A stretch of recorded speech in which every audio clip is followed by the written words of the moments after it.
یہ چوتھا مرحلہ کیا ہے؟ فورتھ کوسچن، چوتھے مرحلے پر والدین سے متعلق سوال ہوگا، رشتہ داروں سے متعلق سوال ہو گیا۔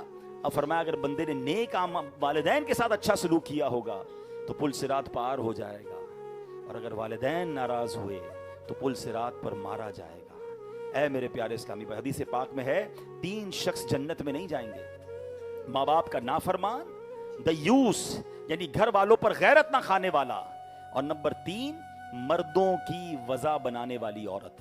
جو عورتیں معاذ اللہ آج کل مردوں والے لباس، مردوں والے بال، مردوں والے سٹائل، اور اس کو کوئی برا بھی نہیں سمجھ رہا، یہ 3 قسم کے لوگوں کے بارے میں فرمایا وہ جنت میں نہیں جائیں گے: ماں باپ کا نافرمان۔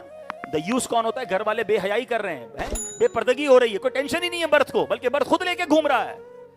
اللہ اکبر، ایسے مرد کو بھی جنت میں داخلہ نہیں ملے۔ غیرت مند ہونا چاہیے۔ ہماری گھر کی خواتین با پردہ ہونی چاہیے، ان کی بے پردگی پر ہمیں دکھ ہونا چاہیے، ہمیں فکر ہونی چاہیے۔ ہم اس خاتون جنت بی بی فاطمہ رضی اللہ تعالیٰ عنہ کے ماننے والے ہیں کہ اسی پل صراط سے جب خاتون جنت کی سواری نکلے گی تو اعلان ہوگا اہل محشر اپنی آنکھیں نیچی کر لیں، خاتون جنت کی سواری گزرنے والی ہے۔ ان کے پردے کا عالم یہ ہے۔ ہمارے یہاں اب تو جناب اب یہ الگ ایک ٹاپک ہے کہ کس قدر دل خراش مناظر ہیں، اور خاص طور پہ گھر پہ کوئی شادی ہو جائے، گھر پہ کوئی فنکشن ہو جائے تو ایسا لگتا ہے سارے پردے معاف ہو گئے۔ باپ پردہ خواتین بھی ہوتی ہیں، دوپٹہ وغیرہ لے کر نکلتی ہیں، ان کا بھی سب کچھ اتر جاتا ہے۔ اور اب تو ایک اور بدبختی یہ آئی ہے کہ اپنے گھر کے فنکشن میں، بھائی پہلے سنتے تھے کہ بھائی ناچ گانے کسی کے گھر میں ہوتے ہیں، ڈھول تماشے ہوتے ہیں، اب اس کی ویڈیو بنا کر اس کو سوشل میڈیا پہ ڈالا جاتا ہے کہ جناب ویوز ملے کہ ہماری بچیاں اور ہمارے بچے دیکھو کتنا اچھا ناچتے ہیں۔ اللہ اکبر، کدھر گئی ہماری غیرت؟ دیوس فرمایا وہ جنت میں نہیں جائے گا۔ تو بہرحال چوتھا سوال کس کا ہے؟ والدین کا۔ اور ابھی میں نے آپ کو وہ حدیث سنائی تھی کہ 4 قسم کے لوگ لیلۃ القدر میں نہیں بخشے جائیں گے، ان چاروں میں ایک ماں باپ کا نافرمان بھی تھا۔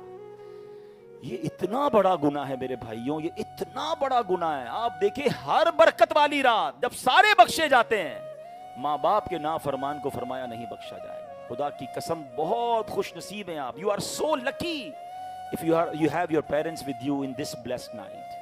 اگر اس مبارک رات آپ کے پاس ماں باپ ہے نا، خدا کی قسم آپ سے زیادہ خوش نصیب کون ہے کہ میری ماں گھر میں ہو اور 27ویں شب بھی ہو، میرا والد میرے پاس ہو اور 27ویں شب ہو۔ سبحان اللہ، میں نے تو کچھ نہیں کرنا، بس ان کے پیر دبانے، ہاتھ چومنے، دعائیں لینی، میرے تو بارے نیارے ہو گئے۔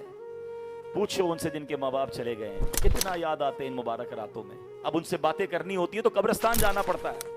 آپ کے پاس ہیں آپ کے ماں باپ اور آپ ان کا دل دکھا رہے ہیں، آپ انہیں ٹائم نہیں دے رہے۔ ایک بات یاد کر لینا، جس سے اس کے ماں باپ راضی اس سے اس کا رب راضی، جس سے اس کے ماں باپ ناراض اس سے اس کا رب ناراض۔